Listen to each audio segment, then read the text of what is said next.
जय हिंद दोस्तों, स्वागत है आप लोगों को मृत्युंजय रिसर्च सेंटर में। आशा है कि आप लोग अच्छे होंगे। तो दोस्तों, एसएससी जीडी का जो प्रैक्टिस से चल रहा था उसी का आज का ये प्रैक्टिस सेट है दोस्तों। और ये एसएससी जीडी का एग्ज़ाम हो रहा है और काफ़ी इजी प्रश्न आ रहा है दोस्तों, बहुत ही इजी प्रश्न आ रहा है।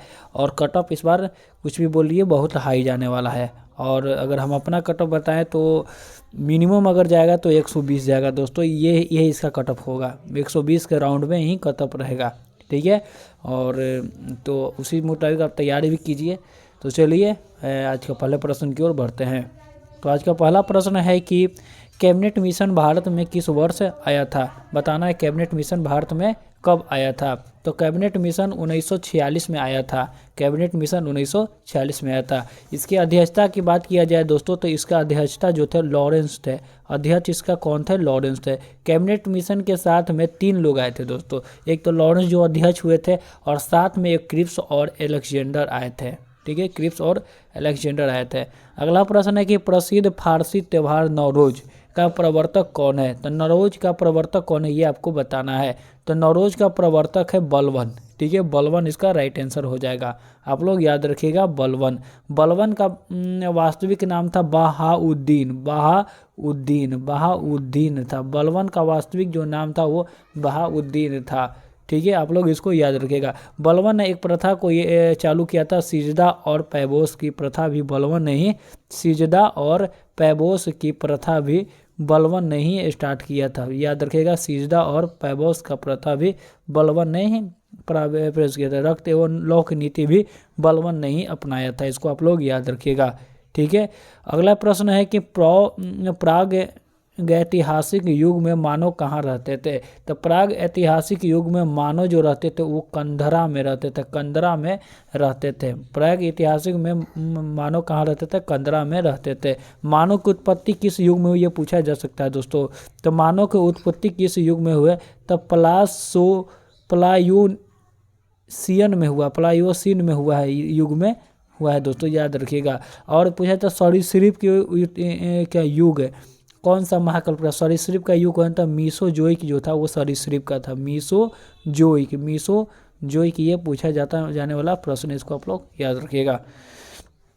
अगला प्रश्न है दोस्तों कि डार्विन का पुस्तक है ऑरिजिन ऑफ स्पीसीज कब प्रकाशित हुआ था। डार्विन का पुस्तक ऑरिजिन ऑफ स्पीसीज 1859 में प्रकाशित हुआ था।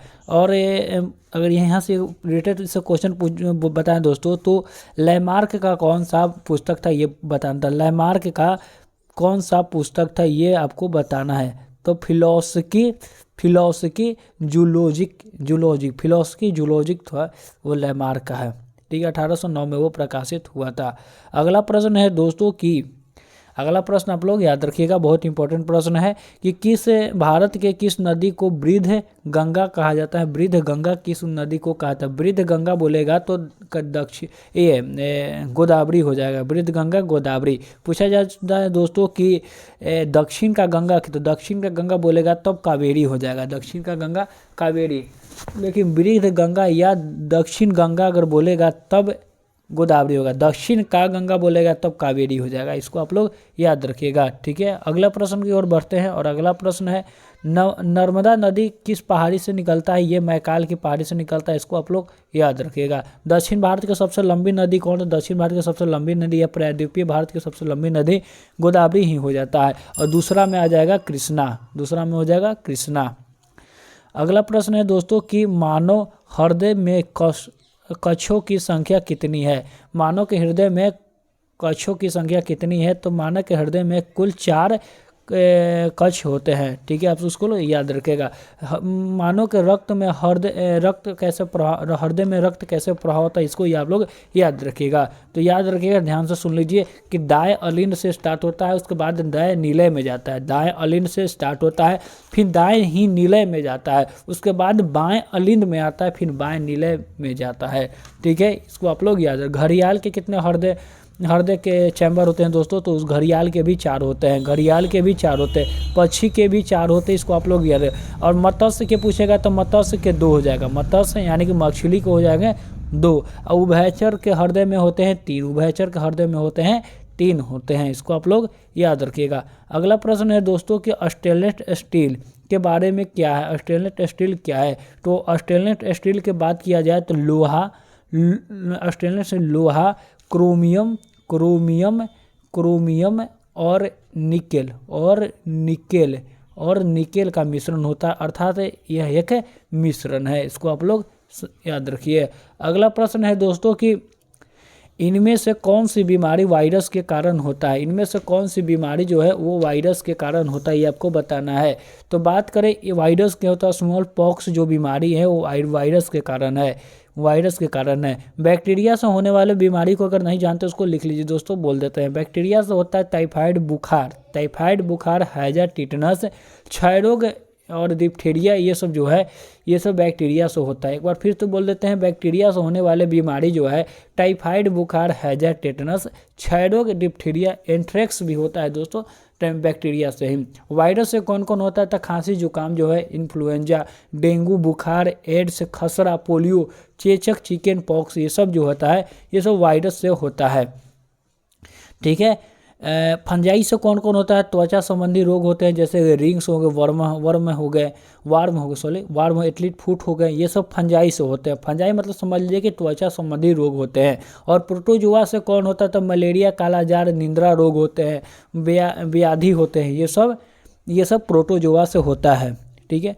अगला प्रश्न है दोस्तों कि मनुष्य के चर्म का रंग के कारण क्या है, तो मनुष्य के चर्म के रंग के कारण है मेलानिन कारण है, ऑप्शन बी यहाँ पर इसका राइट आंसर हो जाएगा। पूछा जाता है मनुष्य के त्वचा की मोटाई कितना से कितना होता है, तो 0.05 सेंटीमीटर से लेकर 0.65 सेंटीमीटर ये होता है, ठीक है। 0.05 सेंटीमीटर से लेकर 0.65 सेंटीमीटर हो सकता है। अगला प्रश्न है दोस्तों कि इसी में पूछा जाता है कि मनुष्य के जो त्वचा के जो मोटाई है सबसे कम कहाँ होता है, तो सबसे कम के बात करेगा तो पलकों पर होता है, सबसे कम पलकों पर होता है। यही पूछा है सबसे अधिक मोटाई के कहाँ पर होता है, तो तलवा में, पैर का जो तलवा होता है वहाँ पर सबसे अधिक मोटाई होता है, पलकों पर सबसे कम होता है। इसको दोनों को आप लोग याद रखिएगा। अगला प्रश्न है दोस्तों कि काराकोरम हाईवे द्वारा जोड़े गए देशों का कौन कौन है, तो काराकोरम हाईवे द्वारा कौन कौन देश जुड़ा गया है, तो काराकोरम हाईवे द्वारा चीन और ये पाकिस्तान को जोड़ा गया है, चीन और पाकिस्तान को जोड़ा गया है, काराकोरम चीन और पाकिस्तान को जोड़ा गया है, इसको आप लोग याद रखिएगा। पूछा जाता है दोस्तों कि भारत की सबसे ऊंची चोटी कौन है, भारत की सबसे पूछेगा तो K2 हो जाएगा। अगर पूछे जाएगा कि भारत में सबसे ऊंचा चोटी तब कंचनजंगा हो जाएगा, तब कंचनजंगा हो जाएगा, इसको आप लोग याद रखिएगा, ठीक है। अगला प्रश्न है दोस्तों कि किसने 28वां अबू धाबी मास्टर शतरंज टेनिस 2022 जीता है, तो इसका राइट आंसर की बात किया जाए तो अर्जुन एरिगैसी ने जीता है, अर्जुन एरिगैसी, ऑप्शन सी यहाँ पर उसका राइट आंसर होगा। अगला प्रश्न है कि पांडुलिपियों के संरक्षण के लिए विश्व का सबसे बड़ा पांडुलिपि ग्रंथालय कहाँ बनाया गया है, तो इसका हाल फिलहाल का ये प्रश्न है दोस्तों, यानी कि ऑप्शन बी यहाँ पर हो जाएगा गुजरात, इसका राइट आंसर हो जाएगा गुजरात है। अगला प्रश्न है दोस्तों कि ई बाल निदान पोर्टल का संबंध किससे, जैसे कि प्रश्न सही समझ में आ रहा है और ऑप्शन को देख लीजिएगा, इसको आप लोग आराम से टिक कर सकते हैं, ठीक है। तो ई बाल पोर्टल किससे संबंधित है, तो राष्ट्रीय बाल अधिकार संरक्षण आयोग से संबंधित, ऑप्शन सी इसका राइट आंसर हो जाएगा। अगला प्रश्न है दोस्तों कि भारत के महान्यायवादी यानी कि अटॉर्नी जनरल कौन है, वर्तमान के बताना है दोस्तों, तो ये शायद सितंबर या अक्टूबर में बने हैं, ठीक है। यानी कि इसका राइट आंसर की बात किया जाए तो आर वेंकट रमन हो जाएगा, आर वेंकट रमनी हो जाएगा, ऑप्शन सी यहाँ पर इसका राइट आंसर हो जाएगा। 35वां नंबर प्रश्न है दोस्तों कि भारत ने विश्व पैरा एथलीट ग्रांड फिक्स 2022 में 19 पदक जीते हैं, इसमें कितने पदक जीते हैं, 19 पदक, ये किस देश में आयोजित किया गया था, तो इसका राइट आंसर की बात किया जाए तो मोरक्को हो जाएगा, ऑप्शन ए इसका, ये मोरक्को में आयोजित हुआ था। अगला प्रश्न है दोस्तों कि भारतीय संविधान के मौलिक कर्तव्य कब जोड़े गए थे, भारतीय संविधान में मौलिक कर्तव्य कब जोड़े गए थे, ऐसा आपको जानकारी हो जाएगा। मूल संविधान में मौलिक कर्तव्य नहीं थे, मौलिक कर्तव्य कब जोड़ा गया था ये आपको बताना है। तो 42वां संविधान संशोधन हुआ था 1976 में, 42वां संविधान संशोधन हुआ था 1976 में, उसी टाइम में ये जोड़ा गया था दोस्तों। ठीक है, उस टाइम कितने मौलिक कर्तव्य जोड़े गए थे? कुल 10 मौलिक कर्तव्य जोड़े गए थे। वर्तमान में कितने हैं? वर्तमान ये बढ़कर 11 हो गए हैं। और 42वां संविधान संशोधन किस समिति के द्वारा आया था? तो सरदार स्वर्ण सिंह समिति के द्वारा आया था। सरदार स्वर्ण सिंह समिति के द्वारा आया था। इसको आप लोग याद रखिएगा। मौलिक कर्तव्य कहाँ से लिया गया दोस्तों? तो मौलिक कर्तव्य रूस के संविधान से लिया गया, ये भी आप लोग याद रखिएगा।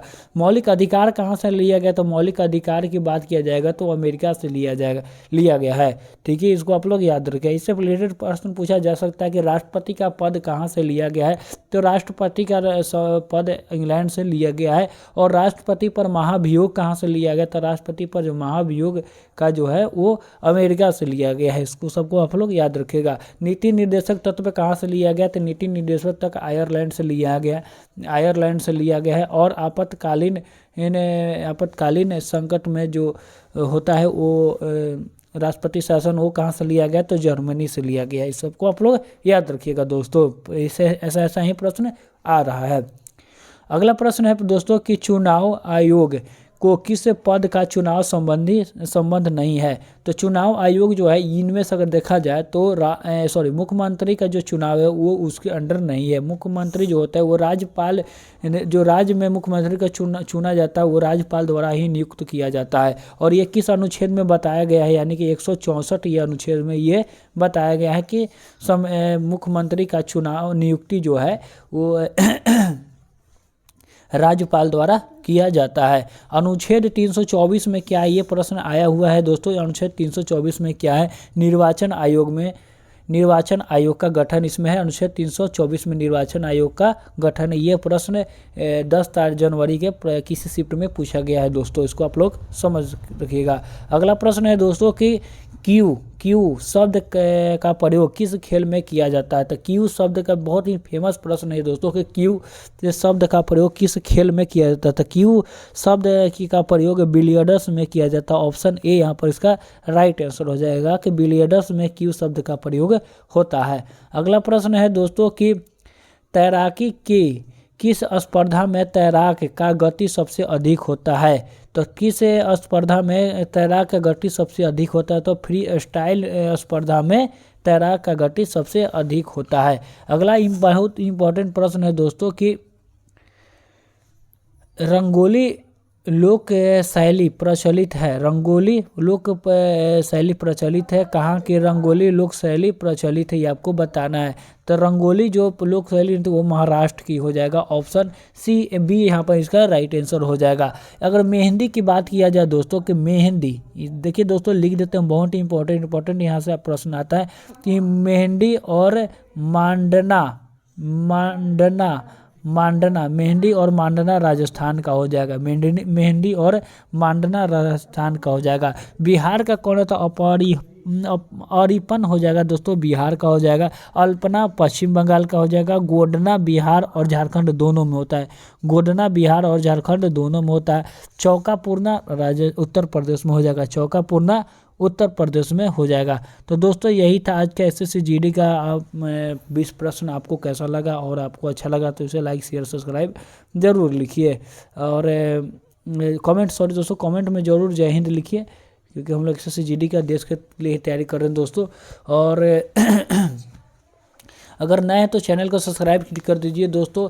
जैसा कि हम लोग देख रहे हैं कि एसएससी जीडी में बहुत ही आसान प्रश्न है। और मेरा एक्सपेक्टेड अगर कटअप की बात किया जाए तो 120 नॉर्मल रहना है, 120 मिनिमम रहने वाला दोस्तों। इससे हमको नहीं लगता है कि कम पर कटअप उठेगा। और आप लोग कोशिश कीजिए कि अगर 80 प्रश्न है तो 80 प्रश्न में आप लोग कम से कम अगर बनाए तो 70 जरूर करके आए। और इसमें राइट होना ज़्यादा इम्पोर्टेंट है दोस्तों। तो चलिए दोस्तों मिलते हैं अगले वीडियो में, तब तक के लिए जय हिंद जय भारत।